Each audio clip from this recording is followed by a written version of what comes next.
Hello and welcome to IB Times TV. I'm Leanna Brinded, Business Editor for the International Business Times. Joining me now is Roy Moëd. He's the founder of LifeBook. So hi, thanks for joining us. Hi Leanna. Hi.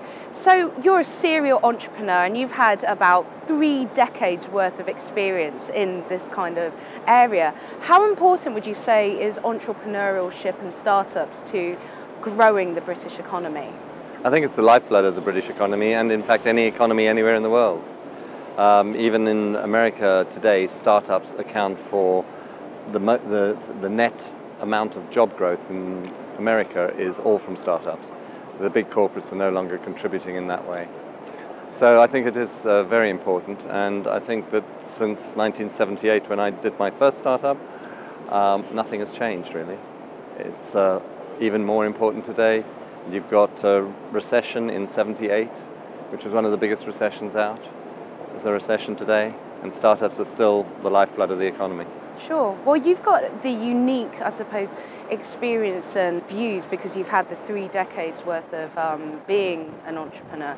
But surely, while I understand like you're comparing the economic backdrop from the 70s till now, surely on the financing side to get these entrepreneurs or startups up and running, that surely has changed quite a bit? Yes, I suppose also the fact that in the 70s and 80s, financing a business was very much done on your own. I started my first business with £4,800 that I'd saved up over the years, and we never had external investors. Today, because of the globality of the world and the economies and the fact that we're trying to reach global audiences and global consumers, you need far more money to actually start up a business. So I think there is a big difference. So nowadays, especially with youth unemployment, one of the only ways it seems like they can get on the ladder is making their own opportunities. But coupling that with the fact that banks aren't necessarily wanting to take that risk and lending to someone that hasn't been in business before, isn't that just going to stagnate the recession at the moment?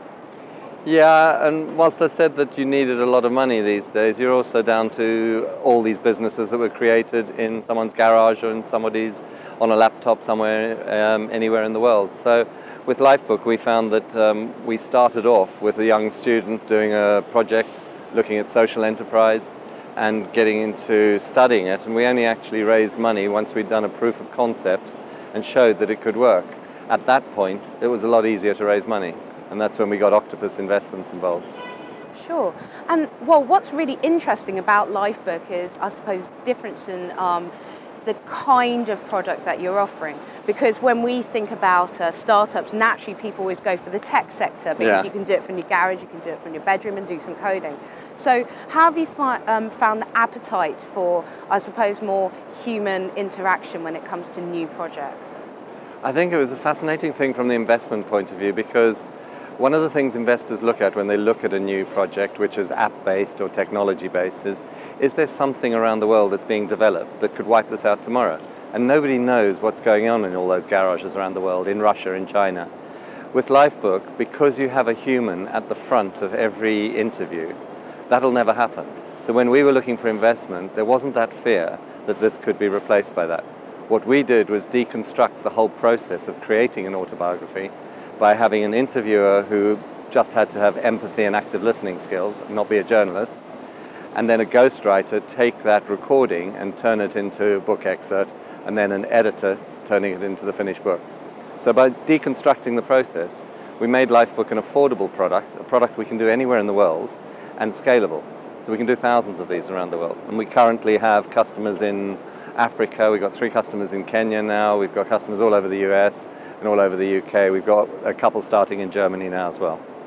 Sure, and as someone who has started up quite a few businesses and now LifeBook, I mean, is there another step? Do you find once you're on that ladder of being able to start up these businesses that will actually help you gain funding or maybe support for a new project? There's no doubt about it that investors invest in the people, not the business. So the fact that I had created a business and businesses before played a big part into that. And I think you can engage them on that basis. So yes. Okay. And where would you say, I mean, if you had the chance to help in terms of initiatives to nurture new entrepreneurs, what kind of advice would you give them? Well, I do a lot of that. I mentor a number of young entrepreneurs. I get involved in the entrepreneurial courses at London Business School and at INSEAD. They use my old businesses as a case study. And sometimes I have to sit at the back of a classroom and listen to all these wonderful would-be entrepreneurs tearing apart all my decisions over the last 30 years and then come down to the front and explain why I did things. But I think that today, mentees or young entrepreneurs are much more willing to go and seek advice from people who've done it before. The other side of the scale, I'm very willing to take advice from some of the youngsters today in areas which I don't know anything about in terms of some of the technology that exists. Well, great. Well, thank you very much. That was very fascinating. Hope to see you soon on IB Times TV. Thank you very much. And that was Roy Moëd, founder of LifeBook.